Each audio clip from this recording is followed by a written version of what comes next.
G'day, Rick Rafters here again, and in this video today we're going to be looking at the pros and cons of AI in education and beyond. This video was actually inspired by recent bans of ChatGPT in several schools and a few other places around the world too. So let's get into it. Look, there's no doubt that ChatGPT has taken the world by storm. It's almost like, well, it's unlike really any other release of a platform in history. It is difficult to obtain numbers, but it has certainly moved into the mainstream now and is mentioned in several news broadcasts virtually every day, both online and offline. The reaction to its introduction have been somewhat mixed though, particularly in the education sector, and in this video we're going to discuss some advantages and disadvantages of using the technology. So the bans introduced on using ChatGPT have been pretty much widespread at this stage. It includes every Australian state really except for South Australia, and they have allowed ChatGPT to be used except in exam situations. Interestingly enough, they've banned mobile phones, but that's another story altogether. So the bans are not unique to Australia, however, with New York institutions banning the technology also. And there's also a story that Stack Overflow, the programmer's go-to space for help, has also temporarily placed a ban on it because some of the responses being posted in answer to questions weren't quite accurate and they were coming from ChatGPT. So are these bans justified? Well, obviously anything needs to be questioned, and ChatGPT and other technologies are so new that there really aren't any frameworks around their use. The bans, of course, could be regarded as knee-jerk reactions to a progressive world. Not unusual for that to happen. Stack Overflow, to their credit, have said that the ban is temporary, and at least they are reviewing the structure around artificial intelligence's use on the platform and how it can be used for good. In other circumstances, I believe the bans are justified if the technology is being used to cheat or pass off the work of AI as one's own. And not only is that dishonest, but in my view it's also unethical. There have been examples of ChatGPT passing the bar exam, and it's also recently I saw one where it had passed an MBA subject exam as well. So it is obviously very powerful technology, and it needs to be ensured that it isn't being used to give people credit that is not deserved. So where is AI of benefit? Well, the technology as it exists at the moment has remarkable benefits, but it provides only a glimpse of what may be coming in the future. And GPT-4 is rumoured to be coming out towards the middle of this year. Let's hope that that's true.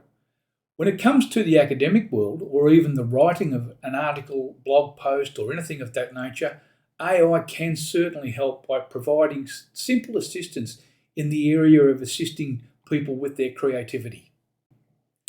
So let's look at an example of how AI could be used for creativity. And I've developed a tool here that we can have a look at. You can see it on the screen there in the background, about to write an outline for me. So this tool doesn't provide any text or any benefit other than headings, and anyone using it is still going to have to fill in the details. Tools such as these for creating outlines can be very useful for suggesting areas that you can write about that you may not have thought of in planning your article. So let's try the tool out and see what you think. It is simply intended to demonstrate the positive potential of AI tools.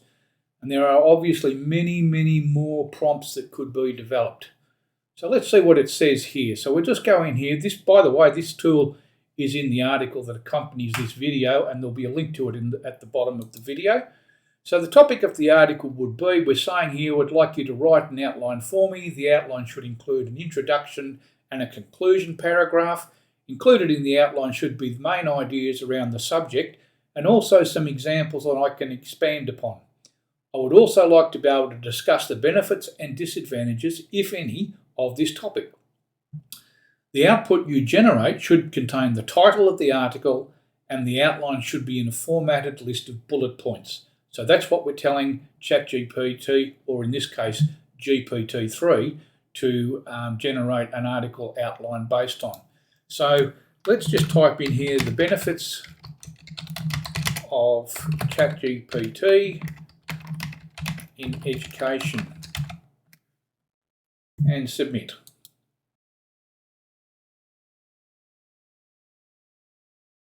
And here you go. This is what it's come back with. So an outline for the benefits of ChatGPT in education. I will read this out so that there's a transcript of it on the video. It's going to cover the introduction, overview of ChatGPT, a description of how it can be used to benefit education. The main ideas will be how ChatGPT can help teachers in the classroom, help students in the classroom, and can also save time and money. Examples of how ChatGPT can be used in the classroom to help teachers and students would be used, and also examples of how ChatGPT can save time and money. Now, with those two examples, I would probably go back to ChatGPT and ask the AI to give me some examples of that, just so that I had a few that I could base further writings on. Then the benefits are the increased collaboration in the classroom, because different students would put in different prompts, improve student engagement and more efficient use of resources. The disadvantages are obviously the possible misuse of ChatGPT by students and a possible lack of understanding by teachers. Now, in conclusion, ChatGPT or GPT here is saying that you should have a summary of the benefits of ChatGPT in education and encouragement for teachers and students to explore more ways of using ChatGPT in their classrooms. You have to ask yourself the question if there's any analogies to anything like ChatGPT, and as a matter of fact, I think that there are analogies. I can remember, given my age, when electronic calculators were allowed in schools. I never had that opportunity, but many people bemoan the fact that students would lose the ability to do basic arithmetic and mathematics. Now, that argument aside, I don't really see anyone sitting down today with a pen and paper and working through a mathematical problem, nor do I see administration staff handwriting letters to customers. Seriously, is artificial intelligence any different to these use cases? That's the question that we have to ask. So in conclusion, we could probably say that ChatGPT and any other sort of artificial intelligence model really is nothing more than a tool that can be both used and abused, like all tools. And it always seems to be the abuses of any tools that grab the headlines and cause reactions instead of measured responses. Artificial intelligence is not going to go away. It's going to grow and improve and offer greater assistance to humankind.